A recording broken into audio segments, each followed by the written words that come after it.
Bonjour, extrait de La chaumière abandonnée, extrait du chapitre 19.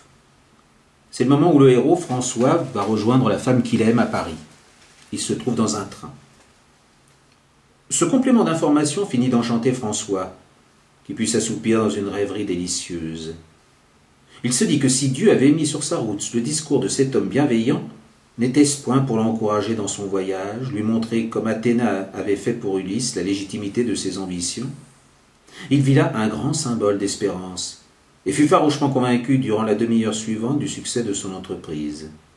Il voyait Amélie dans quelques mois, le temps de régler ses affaires, terminer ses études. Après l'avoir épousée, dans ce même train, ce même wagon et compartiment, en sens inverse, avec peut-être la chance d'être conduite par la même équipe expérimentée. Quel bonheur ce serait, se dit-il. Il la voyait, les yeux mi-clos, à demi assoupis, à ses côtés, radieuse et enjouée.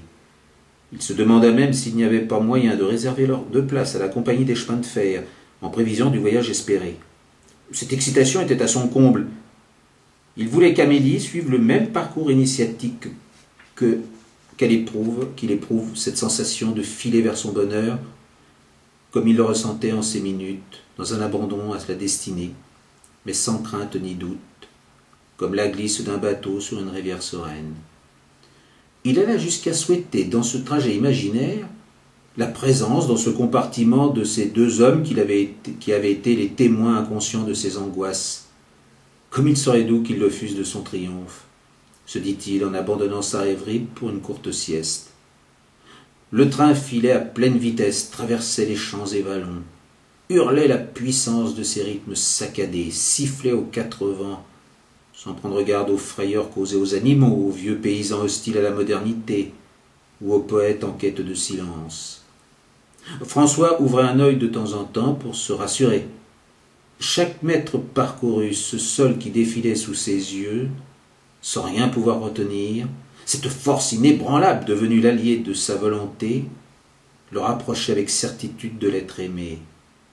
Il se sentait déjà plus près d'elle, respirait les effluves de son monde, commençait à percevoir les atmosphères de la grande cité et calculait les heures séparant leurs rencontres.